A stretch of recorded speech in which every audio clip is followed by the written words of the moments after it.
My name is Rick. I'm a previous business owner who got fed up of credit card processing fees and started my own payments business to help owners save money and understand exactly where their costs are going. I help businesses earn more money every single month and save money by uncovering the truth of the payments industry. Today, we're going to talk about flat rate pricing and how companies like Stripe, Toast, Square all make money based on simple economics and math that I'm uncovering for you today. Let's dive right in. Now, the first thing you need to understand about flat rate pricing is the costs that go into doing the payment processing for your processor. We're going to start by looking at a couple examples of what the cost is to your processor from the card brands. Remember, the credit card companies make money on the movement of money between different banks, different businesses, and different consumers. So every time you go to swipe a card, there's a whole process that happens. The money is moved from your bank into the bank of the merchant. There's a whole host of things happening that allow that money to transfer in properly. The rails that the money moves between were created by the credit card companies, and it's because of this that they're able to take a cut of every single transaction. I'm oversimplifying this, but this is called interchange and assessments, and this is how the credit card companies make a lion's share of their money. So if you take a look down here, here's an example of what the credit card companies are charging to the bank and to the processor on every single card swipe.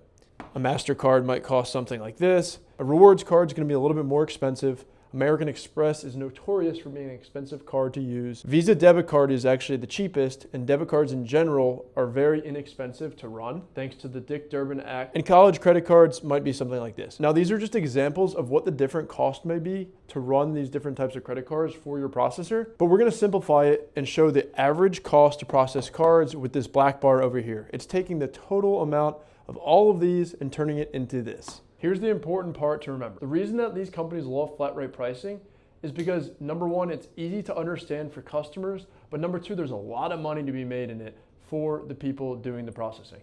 Let me explain. If you've ever used Square before, you know they're notorious for 2.6 and 15 cents. What that means is that on every transaction, they charge 2.6% and 15 cents, meaning if there's a $100 transaction, then they're going to take $2.60 plus 15 cents, resulting in $2.75. Because there's a percentage rate and a transaction fee, a lot of times people look and say, I'm only being charged 2.6%. That's just not the case. You also have to keep in mind that that transaction fee is adding on to every single transaction and increasing the amount of that flat percentage rate. That flat rate is going up from 2.6% up to 2.75. Let me explain. Imagine you have a $100 transaction and your pricing is as follows: 2.6% plus 20 cents. Every single $100 transaction, you're gonna end up paying $2.60 for the percentage plus another 20 cents, which comes out to a total of $2.80 on every single transaction. Your ticket size may go up and down, but again, this is the average ticket size. Now, if you take your average transaction and you apply the 20 cents and the 2.6 that you're being charged, this turns into $2.80 that you're paying on a $100 transaction, which means that you're now paying 2.8% per transaction. You can now see why it's confusing and why you may think you're paying a lower rate, but you're paying a higher rate. This 2.8% right here is called your effective rate. Your effective rate is the all-in rate that includes both the transaction fee and the rate that you're being charged overall. Now that we understand how the card brands are making money, let's see how your processor is making money. So using the example before, we're going to go ahead and assume that the effective rate that's being charged by your processor is 2.8%. This dotted line represents the 2.8% effective rate that you're being charged by your processor. Let's see how they make the money. Now, the important thing to note is that your processor doesn't know what type of cards that your consumers are going to be using. The first customer of the day may come in and use a MasterCard. The next one may come in and use their American Express. Another one may use debit card. Another one might just use a traditional credit card. This is just an example of some of them. There's hundreds of card types that someone theoretically could come in and use. What your processor is doing is bundling all of this. They take all of the card types and blend them into one average that they know is going to cost on average every single month to run transactions. You should be starting to see how they're making money just based on the image. Now let's assume that your customers have a nice even split of which cards they're using. So 20 here, 20 here, 20 here, 20 here, 20 here. Adds up to 100% of card spend behavior.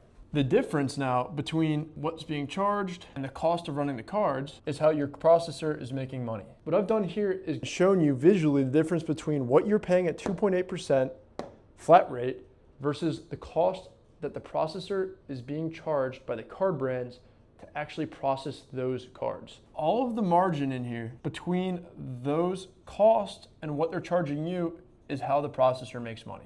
As you can see, this adds up to this amount right here. This right here is all margin that's going right to your processor. Toast is making this much on every single transaction. Let's say they're being charged 1.8%, that lines up here, and they're charging 2.8%, which is here. They're making everything in here, which can come out to oftentimes 1% or even higher than that. On every $100, the card brands are making $2 and the actual processor is making another $1. You can see how it adds up quickly and how these companies are so large. Now this makes a lot of sense because companies like Square and Toast and Stripe, they have a lot of employees, they have a lot of staff they need to pay. And in addition to this, they have a lot of software that they're developing. So they need to have developers on hand and they're constantly making changes, which means that they need to be able to fund their growth and fund all their employees and make sure that the ball keeps spinning. Why is flat rate so popular? Well, that's because it's so easy to understand.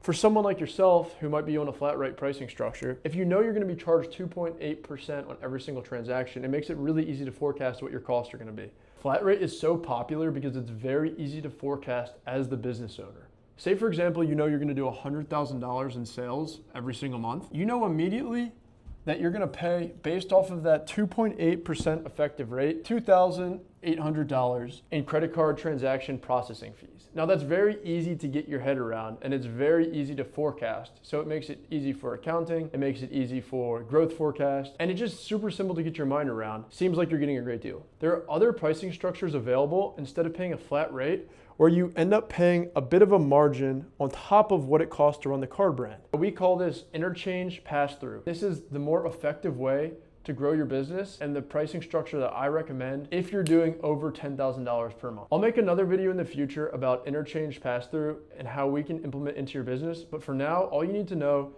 is that this is how Square, Stripe, Toast are making money on you every single month. And just so you can understand a bit of the landscape of the payments ecosystem and where you might be able to save some money. If you found this interesting at all, make sure that you comment below your rate and we can see if we can help you save some money and lower this flat rate. The reason that I'm able to help you save money every single month is because we take this 2.8% and we're able to go down a lot further. We don't need 1% because we don't have huge payrolls to pay out. We don't have a crazy back-end tech team that we have to pay. We're not paying hundreds of thousands of dollars per month to promote and market. So we're willing to do this for a lot lower of a price. You get better face-to-face support, you get 24/7 access to us, you get custom setups, and most importantly, you're working with an entrepreneur versus someone who's a 9-to-5 employee who doesn't understand the life of an entrepreneur and maybe the wants and needs that you have for your business.